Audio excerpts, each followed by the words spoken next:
Hola hermanos, amigos, ¿cómo están? Retomamos este espacio para poder ocuparnos un poquito de la palabra del Señor. Estábamos estudiando el Evangelio de Lucas en el capítulo 19. Habíamos comenzado a partir del versículo 28 el relato que hace Lucas de la entrada triunfal de Jesús a la ciudad de Jerusalén. Nos ubicamos un poquito, estábamos ya en la última semana de la vida de Jesús.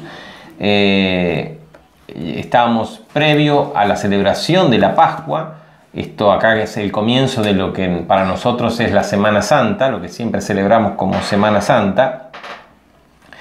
Y Jesús sale de Jericó encabezando el gentío que lo seguía, la muchedumbre que lo seguía, esa multitud que cada vez era mayor, siguiendo sus milagros. Encaminándose directamente a Jerusalén, Jesús sí consciente, y habiéndoles advertido inclusive, Jesús consciente de su misión y de lo que le esperaba cuando llegara a Jerusalén al finalizar esa semana. Es decir, Jesús acá no puso todos sus sentimientos de hombre y sus emociones de ser humano a un costado y se puso en su cabeza y en su corazón el cumplimiento de la misión para lo cual él había venido. Cuando estaban cerca de Jerusalén, se dice que Jesús, que la gente que lo seguía, empezó a poner, antes Jesús había mandado a enviar a una aldea cerca de Jerusalén, cerca de Betania, enfrente de Betania, un pollino, una cría de asno, y lo hizo traer y le pusieron mantos sobre el asno. Él lo montó y la gente ponía sus mantos como alfombra y también otros cortaban ramas y ponían como alfombra. Y Jesús de esa manera entró a Jerusalén. Según el relato del Evangelio de Juan, hay un detalle muy importante que tenemos que tener en cuenta inclusive para ver este relato, para poder entender también por qué la alegría y la exacerbación de la gente y lo exuberante de la alabanza de la gente. Según el relato del Evangelio de Juan, Jesús antes de este hecho había parado en Betania y se había producido unos días antes la resurrección de Lázaro, uno de sus amigos. Jesús siempre que venía a Jerusalén pasaba la noche, es decir, pernoctaba, dormía en la casa de unos amigos que eran Lázaro y sus dos hermanas, María y Marta, que estaban en Betania, muy cerquita, una población muy cercana a Jerusalén. Lázaro había muerto y Jesús había hecho el gran milagro de resucitarlo. Eso fue un impacto tremendo, no solamente en el pueblo, sino inclusive en los fariseos que decidieron. Eso fue lo que motivó y la decisión de que se reunieran y buscaran la manera directamente de asesinar a Jesús, porque ya eso era innegable, era un milagro impresionante. Más lo demás que Jesús siempre hacía, milagros por todas partes, más el magnetismo de su enseñanza y de su personalidad, hacía que toda esta gente estuviera con él. Claro, la gente, como buen judío, lo que pensaban era que Jesús iba a entrar a Jerusalén y que iba a tomar el poder político de la nación, y allí iba a transformar a Israel otra vez en el gran reino que fue en la época del rey David.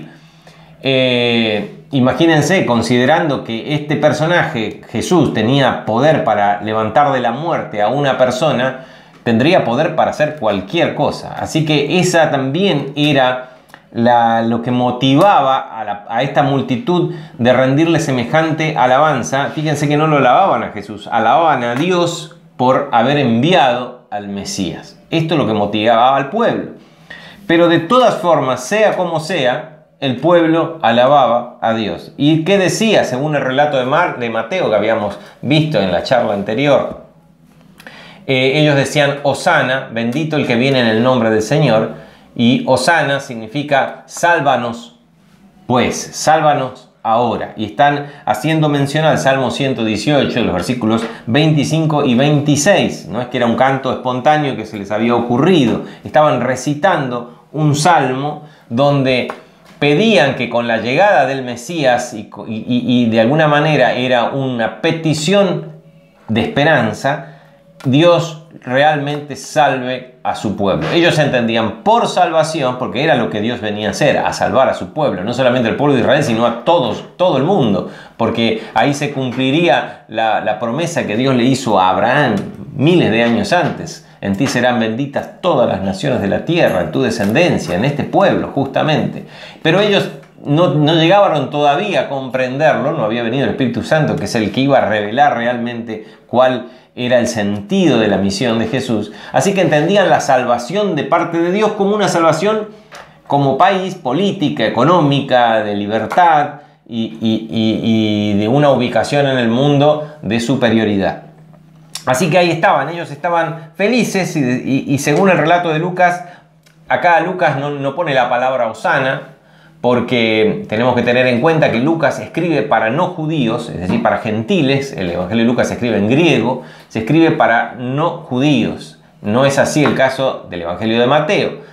Si lo leía el lector del Evangelio de Mateo, que estaba destinado a judíos, entendían totalmente y lo relacionaban directamente al Salmo 118. Pero un gentil, uno que no era judío, leía el Evangelio de Mateo y tenía que investigar de qué se trataba esta palabra, qué significaba. Así que Lucas directamente no pone esa palabra y pone más o menos el significado. Bendito el Rey que viene en el nombre del Señor, paz en el cielo y gloria en las alturas. Paz en el cielo. Esta palabra paz implica reconciliación, implica también la idea de hosana, salvación.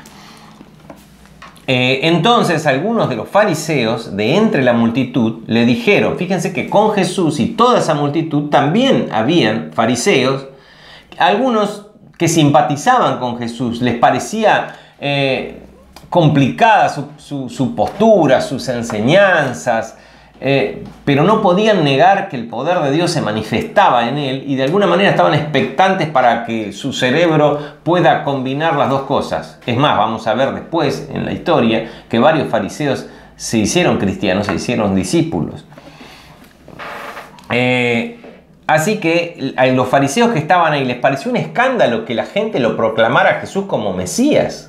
Le parecía una cosa bárbara. Entonces le dijeron, maestro, ¿no estás escuchando lo que dicen la gente, lo que dicen tus discípulos? Le dice, maestro, reprende a tus discípulos. Directamente les dice, reprende, retalos, porque lo que están diciendo es una blasfemia. Te están tratando de Mesías. Qué bárbaro, ¿no? ¿Cómo era el nivel de ceguera? ¿Cómo es el nivel de la ceguera, de la incredulidad? Que ante la evidencia no se puede llegar a ver ni se puede llegar a entender. Uno está completamente autoconvencido de que no es verdad y no hay nada que me mueva de esa postura, ¿no? Por más que pase lo que pase, por más que resucite un muerto, no es verdad, porque tengo que constantemente reforzar ese concepto que tengo en mi cabeza. Eso es incredulidad. Y Jesús les respondió y les dijo, miren, en realidad les dijo un refrán, os digo que si estos callaran, las piedras clamarían. Como diciendo, es imposible que yo los calme. Y por otro lado, si ellos callan, las piedras clamarían porque lo que están diciendo es verdad. Y cuando llegó cerca de la ciudad, al verla, lloró sobre ella, ¿no? Están en un punto en donde la ciudad se ve así en la serranía, en la altura del monte. Se puede ver así la ciudad de Jerusalén extendiéndose en el monte hasta la parte más alta. Y Jesús la ve y se conmueve. Fíjense, lloró. Y cuando llegó cerca de la ciudad, lloró sobre ella. Lloró. Puede ser que haya llorado con lágrimas, o también es un hebraísmo, una manera de decir que lamentó, se entristeció. Si llegó hasta las lágrimas, puede ser, tranquilamente. El hecho es que al ver la ciudad, cuando Jesús entraba a la ciudad, Jesús estaba embargado en una cantidad de emociones, como ser humano, como hombre, una cantidad de emociones fuertísimas. Sabía que era su última semana, sabía que era no la última vez que la iba a ver a la ciudad de esta manera, porque todavía faltaba una semana y él iba toda esa semana a predicar a Jerusalén y a enseñar. Pero cuando la vio así, después de un buen tiempo, realmente le dolió en su corazón al saber el destino que le venía, el futuro muy cercano, porque después de 40, 30 y pico, 40 años más, Jerusalén iba a ser completamente destruida y no iba a quedar piedra sobre piedra. Así que dice que lloró sobre ella y diciendo: oh, si también tú conocieses a lo menos en este tu día, cuando el Mesías entra como Mesías, aunque no reconocido, pero entra por tus puertas, lo que es para tu paz. Dice: si también tú conocieses, al menos en este tu día, lo que es referente a tu paz, otra vez a tu salvación, a tu redención, si supieras, si pudieras ver, si pudieras entender, mas ahora está encubierto a tus ojos. Ahora está encubierto, no lo podés ver. Lo vemos ya en la actitud de estos fariseos que iban con el mismo Jesús diciéndole: maestro, maestro, ¿cómo puede ser que permitas que te digan semejante barbaridad? Te están blasfemando. Oh, dice Jesús con todo dolor, porque fíjense que si lloró es porque estaba con mucho dolor. Si pudieras conocer. Jesús se está refiriendo a la ciudad, a Jerusalén como sociedad. No se está refiriendo específicamente a las personas, porque había muchas personas, y vamos a ver después, muchas personas incluso en Jerusalén, que sí siguieron a Jesús, que sí conocieron la verdad y llegaron a ver su realidad como Mesías. Pero como sociedad estaban cegados por la incredulidad. Porque en el relato de Mateo, si vemos el versículo en el capítulo 23, 37 de Mateo, vamos a encontrar una exclamación similar que Jesús hace: oh, cuántas veces quise juntar a tus hijos como una gallina junta a sus polluelos bajo sus alas, y no quisiste, ¿no? ¿Cuántas veces? Ya no se está refiriendo solamente a este momento donde Jesús hace, que es tu día, sino que se está refiriendo a toda la historia de Israel. Cuántas veces Dios los quiso tener como su pueblo y fueron rebeldes y no quisieron, voluntariamente se rebelaron contra su Dios, ¿no? Esa es la idea.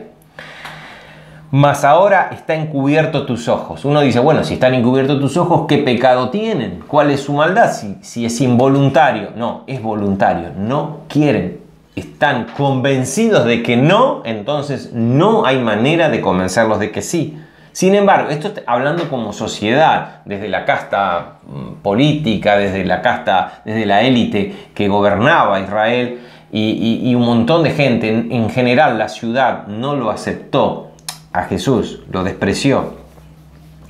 Porque vendrán, dice, días sobre ti cuando tus enemigos te rodearán con vallado y te sitiarán y por todas partes te estrecharán. Eso sucedió en el año 70 más o menos, en la llamada Guerra de los Judíos, cuando el que después fue emperador, en ese momento general Tito, rodeó la ciudad. Hubo un par de años donde murieron miles de judíos.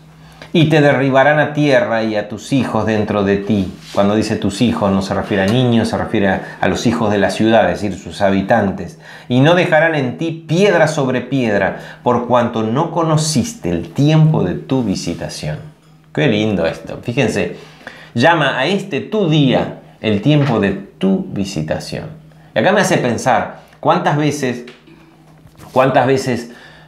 ocurren, no solamente para una ciudad como en el caso de Jerusalén, o para una nación como el caso de Israel, para nosotros como personas, momentos especiales de la visitación de Dios. Y la respuesta que nosotros tengamos a esa visitación, si tuvimos la capacidad, como dice, de conocer el tiempo, de reconocer quién es el que nos está visitando, o no tuvimos esa capacidad, eso puede marcar el destino de nuestra vida por mucho tiempo, o tal vez para siempre. Así que el momento de la visitación, el momento en que Dios viene, como dice Apocalipsis, Él está a la puerta y llama, Él está golpeando la puerta y llama. Es importante que aprendamos a reconocer el momento en que Dios viene, porque si lo despreciamos, si por nuestra incredulidad estamos cegados, si en nuestra cabeza tenemos el concepto negativo de que no puede ser, podemos perdernos estos momentos y pagarlo caro, porque después tiene consecuencias. Ese es el desafío. Y debería ser nuestra oración. Señor, enséñame a conocer esos momentos, ¿no? Porque normalmente andamos, vamos, y hay momentos en que Dios nos golpea. A veces con situaciones complicadas que nos suceden, que nos llaman la atención, y a veces no. A veces simplemente Dios se arrima en la palabra de alguien, en una canción que escuchamos, en una cosa, en un paisaje, en lo que sea. El momento de la visitación. Qué importante es tener el oído abierto y reconocer, los ojos abiertos y reconocer, ¿no? Porque que no pase como lo que Jesús dice de acá, de Jerusalén, ¿no? Mas ahora están encubiertos tus ojos, que no estén encubiertos nuestros ojos. Es una cosa interesante para tenerlo para nosotros personalmente. Aprender a reconocer cuando Dios nos está hablando, cuando Dios está rimando, cuando Dios nos está visitando. Bien, así que Jesús entró a Jerusalén. ¿Y dónde fue? Fue directo. Dice que el relato de Mateo dice que la ciudad se conmovió porque semejante canto era para el Mesías, era justamente profético, estaba en un salmo, era el canto de la bienvenida al Mesías. Y todos se preguntaban, según el relato de Mateo, ¿quién es este? Y este es Jesús de Galilea. O sea, nadie podía relacionar a un maestro o un profeta o lo que sea de Galilea con el Mesías. Este es Jesús de Galilea. Sin embargo, el pueblo estaba tan alegre, tan conmocionado, que provocó una conmoción en la ciudad. Tenemos que también tener el contexto de que estamos en la semana de Pascua. Es decir, Jerusalén estaba llena de extranjeros. Jerusalén estaba llena de gente que no vivía en Jerusalén, eran judíos de todas partes del país y judíos de todas partes del mundo en donde vivían, en todo el Imperio Romano, estaban distribuidos judíos que venían para esta que era la principal fiesta del calendario litúrgico judío. Así que Jerusalén estaba llena de gente, tanto nacionales que vivían en el país, los mismos habitantes y ciudadanos de Jerusalén, y gente que venía de otros países inclusive a celebrar la Pascua. Así que muchos se preguntaban, ¿quién es este? Porque si venían de otro país no conocían a Jesús. ¿Quién es este? Es un maestro de Galilea. Este es Jesús de Galilea. Y entrando Jesús al templo, a los atrios, comenzó a echar fuera, dice el relato del Evangelio de Juan, que hizo un látigo de 3 cuerdas y comenzó a volcar las mesas de los cambistas. Dice que comenzó a echar afuera a todos los que vendían y compraban en él. Acá nos resumen. Porque claro, ¿qué se vendía y qué se compraba en el templo? ¿Por qué había un mercado en el templo? Porque era un servicio necesario. Venía gente de afuera, porque normalmente en la Pascua había que ofrecer sacrificios. Los que vivían cerca, los que tenían la posibilidad, bueno, iban, buscaban de su rebaño o conseguían una paloma y la traían. Pero los que venían de afuera, ¿qué hacían? Tenían que en algún lado comprar el animal para el sacrificio. Los más ricos ofrecían un cordero o un animal vacuno, o si no, los más pobres, una paloma. También vendían incienso perfumado para quemar incienso, vendían un montón de cosas y ya de paso se vendía todo lo necesario. ¿Por qué había cambistas? Porque como les decía, venía gente de otros países con otro tipo de moneda. Entonces ya teníamos las primeras casas de cambio ahí arriba, ¿no? Teníamos las primeras cuevas.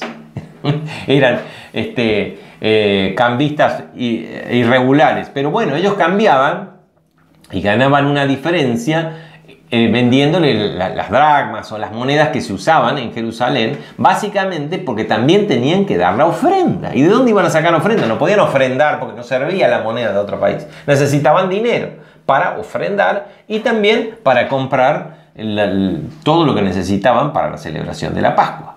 Incluso la cena tenían que cambiar. Entonces había cambistas. Se había hecho un mercado tremendo.